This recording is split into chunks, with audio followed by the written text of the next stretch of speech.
So now we're going to get into control charts. They're also called Shewhart charts. This guy Shewhart created them.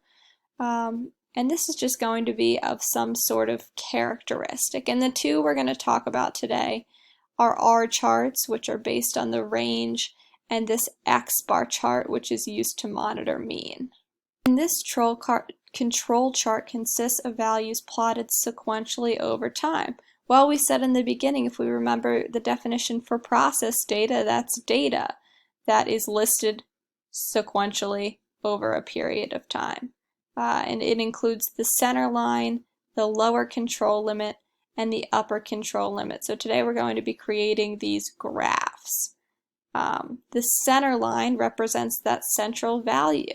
So that center line is composed of either R bar or the mean of means, and we'll get into that later.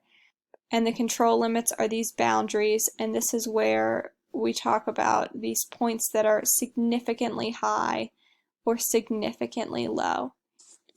And if you remember from Statistics 1, when you defined data that was significantly high or significantly low, your criteria for that was generally going to be something that is either 2 or 3 standard deviations away from the mean. But now, our significantly high or significantly low is going to be a little more representative of the actual data. So let's go through a little bit of notation here for our charts. N is the size of each sample or subgroup. So what that means is that in this case of the altimeters, we are taking 5 of them from each day. And so our sample size N would be 5, not the total number of days. We have this R bar. When we have a bar over anything, that just means the mean of whatever that variable happens to be. So we have R bar, and that's the mean of all of the sample ranges. And we know how to find the mean. We just find the mean of anything by adding up all of those values and dividing by the number of values. So we are going to create a chart in which we plot points based on a center line, which is just the mean of these sample ranges, an upper control limit and a lower control limit. And each of these plots pointed is just the range for each subgroup. So for all of these subgroups, well, we have in this case 5 different samples taken from each day. We would take the range of each of those 5 different samples. The range is just the largest value subtracted from the smallest value. And if you look into the formulas for these upper and lower control limits, we have this constant D4 and another constant D3. And these are just these constants that other people have wonderfully computed for us that will greatly simplify our calculations here. And these constants are just based on the number of subgroups. And we actually have a list of these constants in our giant formula sheet. So let's look at that. So in your formula sheets, or your formula packets, if we scroll all the way down to the second to last page, we have some formulas here for Chapter 14 control charts. And we also have these control chart constants. If you can see that we have D3, D4, and we'll worry about A2 later, but this just comes from this subgroup size. Example 1, construct a control chart for R using the altimeter errors listed in table 14-1. Use the samples of size N equals 5 for each of the 20 days of production. So here it just gives us a hint again that our N is equal to 5 for this problem because that's the number of samples taken per day. So to start this problem, we need the list of ranges. So let's go up to our graph here, our table.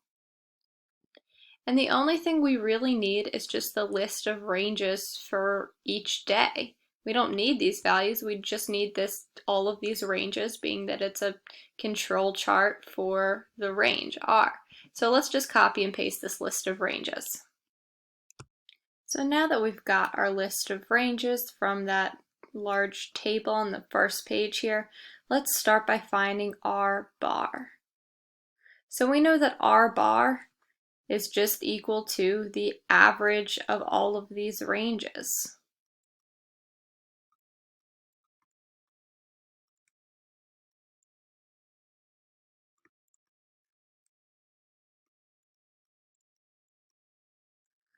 Okay, and to find the average, we know we just need to sum up all of these ranges and divide by the total number of ranges. We know that we have 20 days, so we're dividing by 20. And so R bar is equal to the sum of all of the range values divided by the number of days.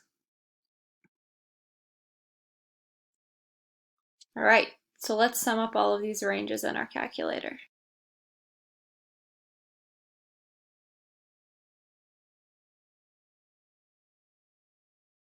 And so our sum of all of these ranges is 613. So to find this actual range, this average of ranges, let's divide this by 20, and we get 30.65.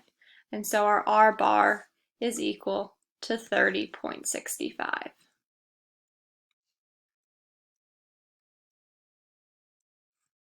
All right, so now for our lower control limits and our upper control limits.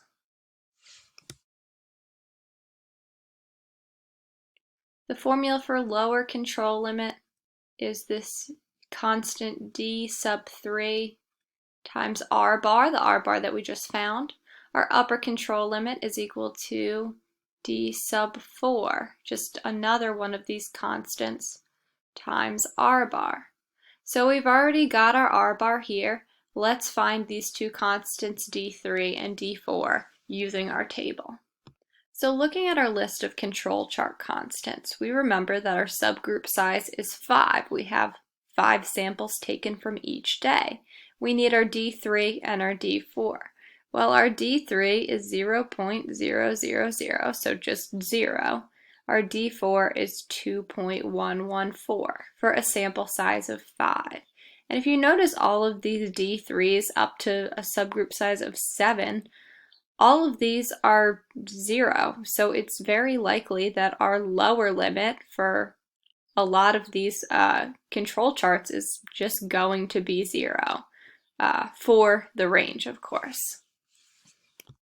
So recording these constants, we have 0.000. I'm just going to write that as 0.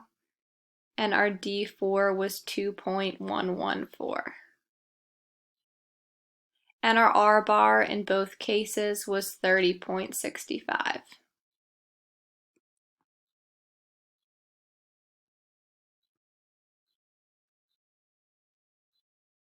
All right, so let's calculate these. 0 times anything is just 0.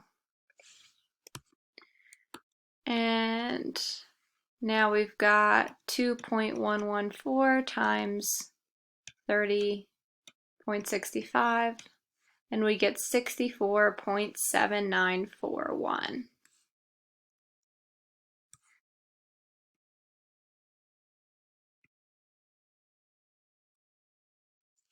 And with lower and upper control limits, it's generally rounding to 3 decimal places, so let's just get rid of this one here.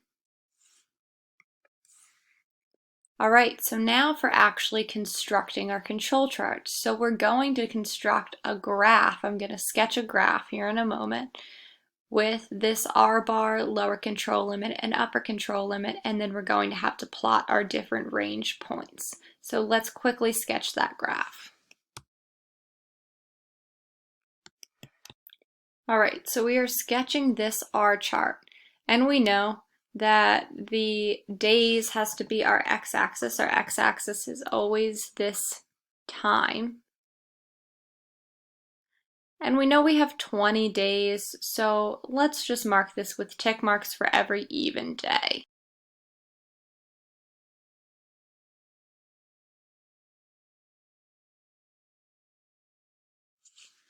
And we're looking at our different range values. Our max is about 77, and we know our lower control limit is 0, so we're going to go to 0 to, let's go from 0 to 80, and go by tens.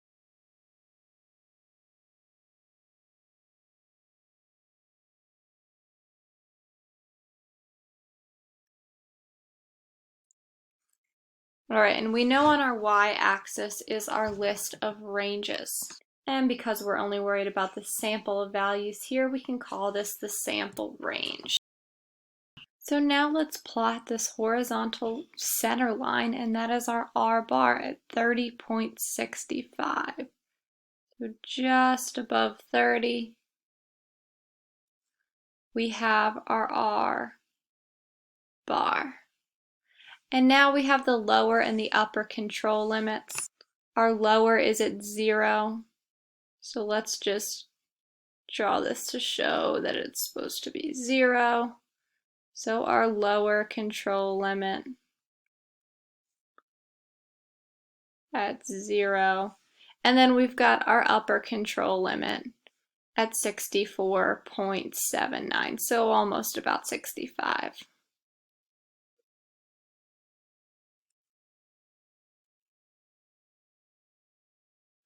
Now we have our chart configured. Now all we need to do is plot all of these points on this chart. So let's plot these points.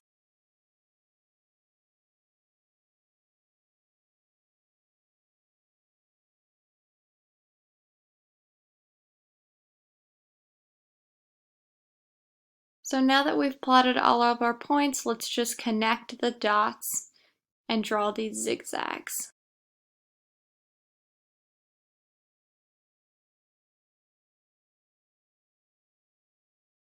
All right, and as imperfect as this graph may be, we can still kind of see that pattern of increasing variation from left to right as we go from day 1 to day 20. And so great, now we can create a control chart. Now let's talk a little bit about interpreting those control charts.